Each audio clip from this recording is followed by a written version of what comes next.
ಶಿವಾಜಿಯವರ ಹೋರಾಟ, ಮೊಘಲರ ವಿರುದ್ಧ ಹೋರಾಟ, ಶಿವಾಜಿ ನಗರಕ್ಕೆ ಹೆಸರಿಟ್ಟಿತ್ತು ಶ್ರೀ ಶಿವಾಜಿಯವರ ಹೋರಾಟ. ಆ ಕಾಲದಲ್ಲಿ ಮೊಘಲರು ಜಿಜ್ಯಾ ಅಂತ ಒಂದು ಟ್ಯಾಕ್ಸ್ ಮಾಡ್ತಾರೆ. ಯಾರು ನಾನ್ ಮುಸ್ಲಿಂ ಇರುತ್ತೆ ಅವರಿಗೆ ಅವರ ಇಡೀ ವರ್ಷದ ವರಮಾನದಲ್ಲಿ 6% ಜಿಜ್ಯಾ ಟ್ಯಾಕ್ಸ್ ಕಟ್ಟಬೇಕು, ಇಲ್ಲದೆ ಹೋದ್ರೆ ಮುಸಲ್ಮಾನರ ಕನ್ವರ್ಟ್ ಆಗಬೇಕು ಅಂತ ಕಾನೂನು ತರ್ತಾರೆ. ಆ ಕಾನೂನಿನ ವಿರುದ್ಧ ಹೋರಾಟ ಮಾಡಿ ಮೊಘಲರನ್ನು ಅಟ್ಟಿಸ್ಕೊಂಡು ಓಡಿಸಿ ಈ ದೇಶದ ಹೊರಗಾಕಂತ ವೀರ ಯೋಧ ಶ್ರೀ ಛತ್ರಪತಿ ಶಿವಾಜಿ ಮಹಾರಾಜ್. ಇಂಥ ಹೆಸರಿಲ್ಲದೆ ಇನ್ನೊಂದು ಹೆಸರು ನಮಗೆ ಬೇಕಾಗಿಲ್ಲ. ಯಾವುದೇ ಕಾನೂನಿಗೆ ಹೆಸರು ಬದಲಾಗಬಾರದು ಅನ್ನುವಂತ ನಾನು ವಿನಂತಿ ಮಾಡಿಕೊಂಡು ನನ್ನ 2 ಮಾತುಗಳನ್ನು ಮುಗಿಸ್ತೀನಿ. ಧನ್ಯವಾದಗಳು. ನಮ್ಮ ಧನ್ಯವಾದಗಳು. ಹಾಗೆ ಈಗ ನಮ್ಮ ಕುರಿತು ಮಾತನಾಡ್ತಕ್ಕಂಥ ನಮ್ಮ MLC ಅವರಾದಂಥ H. ಗೋಳೆ ಸರ್ ಅವರು, ನಮ್ಮ ಮುಖಂಡರು, ಮಾರಾಟ ಮುಖಂಡರು.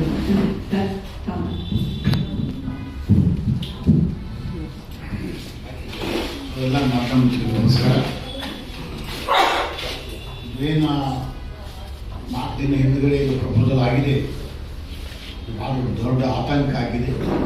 ಇಡೀ ರಾಜ್ಯದಲ್ಲಿ ಬೆಳಗಾವಿ, ಬೀದರ್ ಎಲ್ಲ ಕಡೆ ಭಾಳ ಜನ ಅತೃಪ್ತರಾಗಿದ್ದಾರೆ. ಎಲ್ಲ ಕಡೆ ಮೀಟಿಂಗ್ ಆಗ್ತಾ ಇದ್ದಾವೆ. ಮತ್ತು ಇಲ್ಲಿ ಬೆಂಗಳೂರನ್ನು ಇದು ಆಗ್ತಾಯಿದೆ. ಶಿವಾಜಿ ನಗರದ್ದು ಅದು metro station. Naturally Shivajinagar metro station ಇರಬೇಕು. ಯಾವುದೇ ಪ್ರಕಾರ ಬದಲಾವಣೆ ಆಗಬಾರ್ದು ಅಂತ ಎಲ್ಲ ಜನರ ಭಾವನೆಯಲ್ಲಿ ವಿಶೇಷವಾಗಿ ರಾಜ್ಯದಲ್ಲಿ 40 ಲಕ್ಷ ಏನು ಮರಾಠ ಜನಾಂಗಿದೆ ಅವರಿಗೆ ಭಾಳ ಇದು ಹರ್ಟ್ ಆಗಿದೆ. ಸೊ ಜನ ಪ್ರತಿಭಟನೆ ಮಾಡ್ತಾ ಇದ್ದಾರೆ.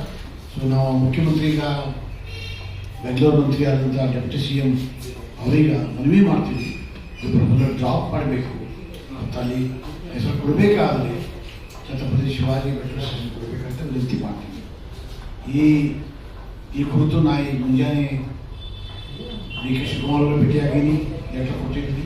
ನಮ್ಮ KKMP ಅಧ್ಯಕ್ಷರು ನಾವೆಲ್ಲ CM ಆಫೀಸರು ಭೇಟಿಯಾಗಿದ್ದೀವಿ. ನಮ್ಮ ಹಿರಿಯ ಮುಖಂಡರಾದ PGR ಸಿಂಧ್ಯಾ ಅವರು ದೂರವಾಣಿ ಮುಖಾಂತರ ಇಬ್ಬರಿಗೂ ಮಾತಾಡಿಲ್ಲ. ಸೊ ನಾವು ಎಲ್ಲರೂ ನಮ್ಮ ಮುಖಾಂತರ ಇವತ್ತು ಅವ್ರು ವಿನಂತಿ ಮಾಡ್ತಾ ಇದ್ದೀವಿ.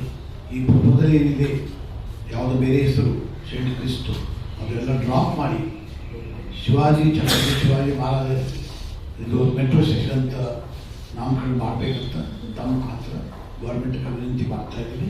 ನಾವು ಕೇಂದ್ರ ಸರ್ಕಾರಕ್ಕೂ ಪ್ರಪೋಸಲ್ ಕೊಡ್ತೀವಿ, ಅಲ್ಲೇ ಭೇಟಿ ಆಗ್ತೀವಿ. ಧನ್ಯವಾದ.